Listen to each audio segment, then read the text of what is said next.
Fatima Lodhi launched Dark is Divine, the first anti-colorism campaign from Pakistan.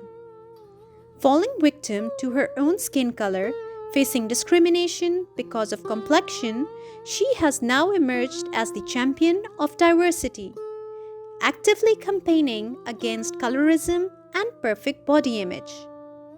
For her work, she has been awarded Young Woman Leadership and Woman of Excellence Award. Let's hear from her about her experiences in life that led her to become voice of many women and girls. Back in 2013, I decided to, launch a campaign by the name of Dark is Divine because in Pakistan we never had a platform where we could raise voice against the issue of colorism. So it was, one of its kind when I started it. And the reason why I launched it was because I had been facing color discrimination all my life. When I was in school, when I started university. So I was bullied, I was discriminated on the basis of my skin tone, on the basis of how I look. So I never got a chance to, raise my voice or, say something to those who were actually bullying me. And I wanted some kind of platform where I could, become a voice of other girls as well who were being discriminated.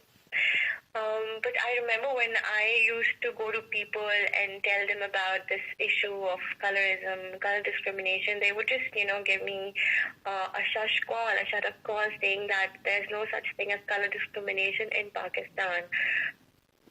Because of that, when you share your personal experiences, then you can actually bring a change in this. I'm always ready to share my personal experiences.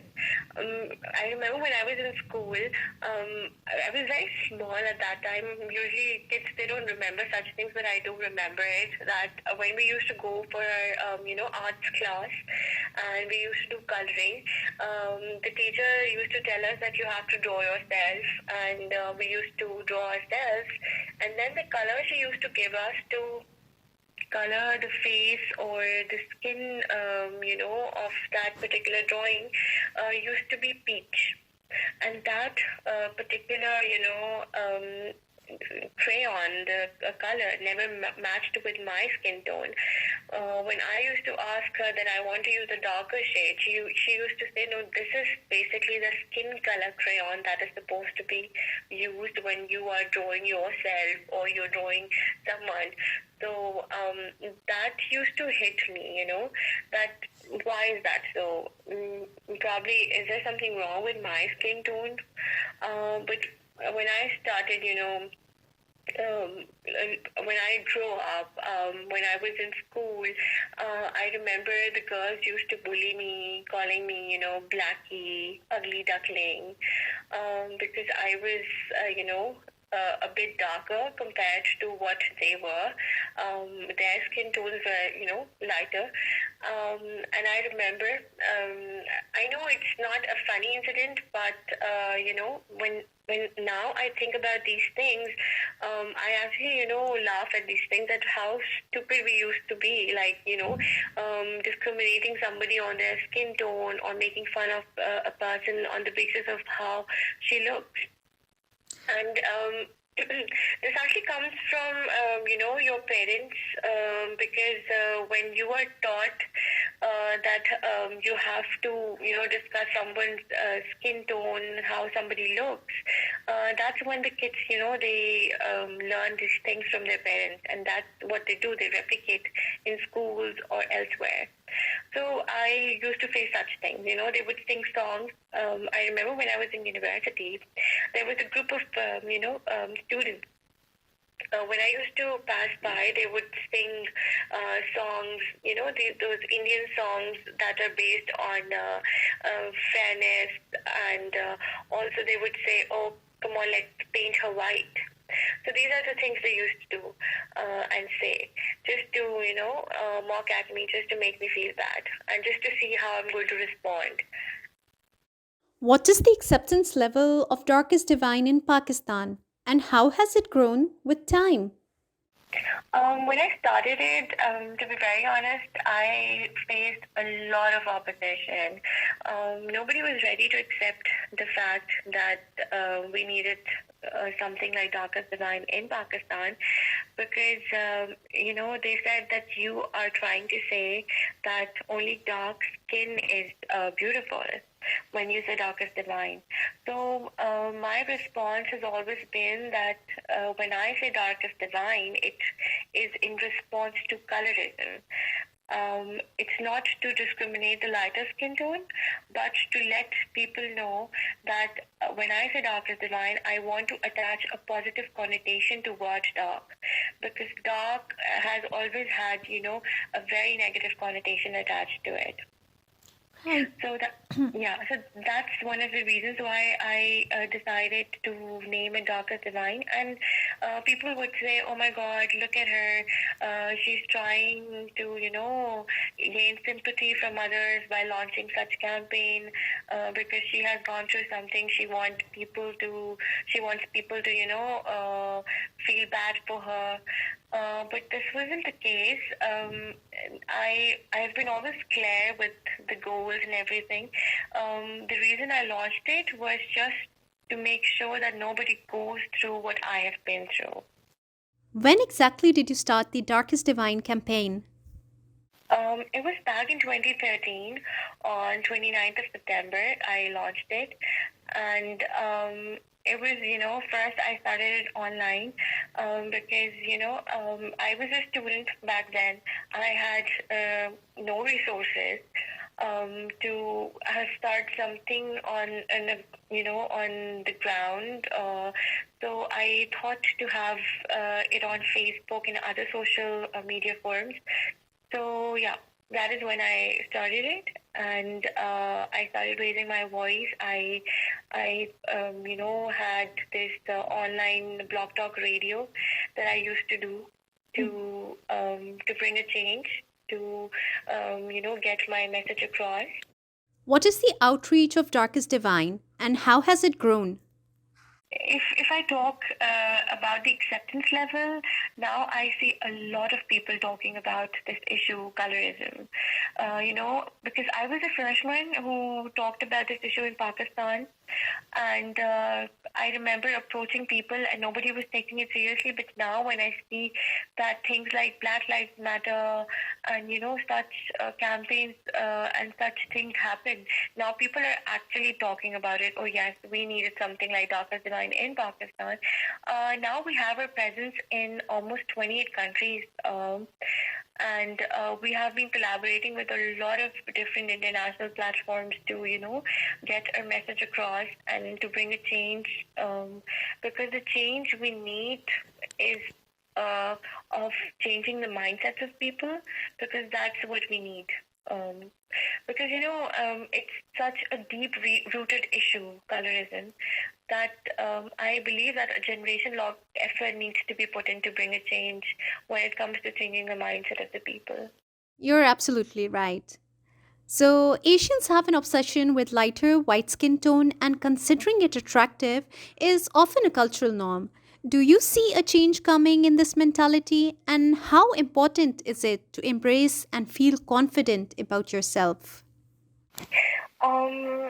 Exactly, you're right. When we talk about the Asians, if I talk about particularly about the subcontinent, or the the part of Asia which was colonized by the Britishers, um, we were colonized decades ago, but we still have those, the white is might trend in our society. The germs of colonization in terms of colorism, we still find it in Pakistan, or if I talk about the other Asian countries. Because we believe that if you're fair, you get an edge over all the things, and it's more like a free pass. So this is a mentality. And I believe that a change could be seen when we will, get rid of the fairness advertisements that we have on our television. I'm not only talking about Pakistan, I'm talking about the entire Asia. It's everywhere. something that we Asians have in common is, the advertisements that we have on our television, the fairness creams advertisements. These creams are being sold in the name of beauty, and people are actually buying it. So we need to stop buying these creams so that we get rid of these advertisements that show a girl who's, a teenage girl who's very depressed because of her skin tone. And all of a sudden, when she uses this, fairness cream, everything changes, which is, I know, not a reality, but that's how they portray it. And that's where they hit the nail, and people get emotional that, oh, yeah, we need to do something about our skin tone to get, better things in life. Fairness creams are still advertised, and there are a few celebrities who endorse it as well. So, what is your take on this? I have been, since day one, I have been saying that I am not against the fairness creams, but I'm against the way they are being sold and the way they are being marketed. If you want to sell something, you don't have to sell it in a very weird manner. When I say weird manner, in a sense that you don't have to show one complexion uglier to, sell your product. If somebody wants to buy it, they're going to buy it, they're going to use it. We cannot stop them. But at least what we want is that we want a positive connotation to be attached to the word dark. We want the dark skin to be called beautiful. So that's one main thing, that I'm not against the fairness products, but I'm against the way they're being marketed and the way they're being so unrealistically sold and advertised. Colorism is a very sensitive topic. And then to talk about one's own insecurities, work on them, and ultimately empower them, that's incredible. How do you see your transformation? I remember I used to be very introvert. I would not interact with people. I would want to stay home and not go to school. I would cry that, I had this fear that if I'm going to interact with people, they're going to make fun of my skin tone. So I was very, shy, and I would just want to stay back, to be very honest. And but what happened, that I started volunteering. I started social work. I used to go to different orphanages. I used to work with the acid survivors, and I have worked with them so closely. I've learned so much from them, their stories. Then I used to think, oh my God, I mean, there's so many people out there, and there's so much that we need to be thankful for. Um, and that's when the change happened, and I started loving myself. I started to accept the way I look, and that's when I thought that I need to, break the shell, and I need to do something. So that's when I started raising my voice. As an activist, there must be times when you received backlash for your work and voice. So, how do you prepare yourself to deal with it? I believe that if I want to bring a change, I need to stay consistent. And come what may, I need to stay focused. So that's what I'm doing. Because now I have a daughter, mashallah, and I don't want my daughter to go through what I have been through. And it's not just because of my daughter, but for all the girls out there, I need to make sure that they are living in a place which is secure for them, and nobody tells them that you are of the wrong skin tone. um, you don't have a perfect nose, you don't have perfect hair. They need to be comfortable in their own skin, and nobody should tell them that how they need to look. So for that, I need to stay consistent. I need to work hard so that I could bring a change. And I don't want girls to feel ashamed of how they look. when I launched this campaign, I was called by different, TV channels, national television to, talk about the campaign. And since you also asked me that if I could share personal experiences of discrimination, I did the same over there. I was sitting live, and I remember the host asked me to bring along 4 to 5 dark-skinned girls, and we were supposed to go live at 9, and you won't believe nobody showed up. Nobody showed up. I was the only person sitting there, and the girls were told by their parents that the first issue with you is that you're dark skinned, and then second thing you're going to do is you're going to sit on a television and you're going to talk about it. You're going to talk about the discrimination that you've faced. So they were stopped by their families to show up, and it was more like a setback for me, because when I went live, I shared my experiences, and when I was done with the show, 2 of my friends, they messaged me and they said that we were sitting with our parents and watching your show, and we feel ashamed to call you our friend in front of our parents. And this hit me real hard, because when they cannot support me in my hard times, when I'm trying to bring a change, I told them I don't need such people in my life when they're not there for me, when I need support.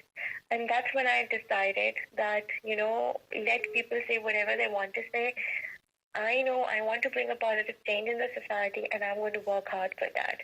And so it's been almost so many years that I'm still consistent, and despite being a full-time mother, I am trying my best to bring a change, and doing sessions and giving interviews and trying to bring a change in the society. How is the support from your family towards Dark is Divine? My family has been very, very supportive, because, I have seen a lot of diversity in my family when it comes to skin tone. You will find every skin tone in my family, which is a plus for me, because color was never a topic of discussion when it comes to my family.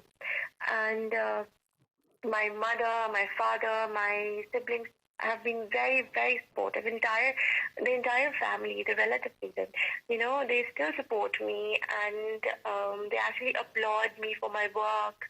And the community now, because since I have been very determined and I've been very consistent, now they're happy with what I'm doing, and they, appreciate my work, which I believe is a success. Because if I would have listened to people that, oh, come on, this is not something that you should be doing. If I would have stopped there, then I think I wouldn't have come this far. So yes, I think a change is yet to come, but I'm almost there, I would say. Fair skin color is related to having better prospects of finding a mate in arranged marriage. So, what is your take on this? It's a fact that you do have an edge when it comes to marriage, because I remember I was in contact with one of the marriage bureau, and they told me that there are like around thousands of applications that are in pending. Just because a girl is dark skinned, just because she's short heighted, or she's not size 0. Despite of the fact that she is a PhD doctor, she is a social scientist. That really doesn't matter. When they're looking for a girl to get married, they actually look at her appearance first, and this is a fact. This is a fact. But yes, if I talk about the different stratas, or it is not. I would say it is not linked with the class, but to some extent it is, because in the elite class they're more about how you carry yourself, or how you, or how more educated you are. But when you when you are in a middle class or in the working class or things like that, I've seen more people being, concerned about their skin tones or how they look. How do you think colorism can affect person's mental health? And colorism and mental health are correlated?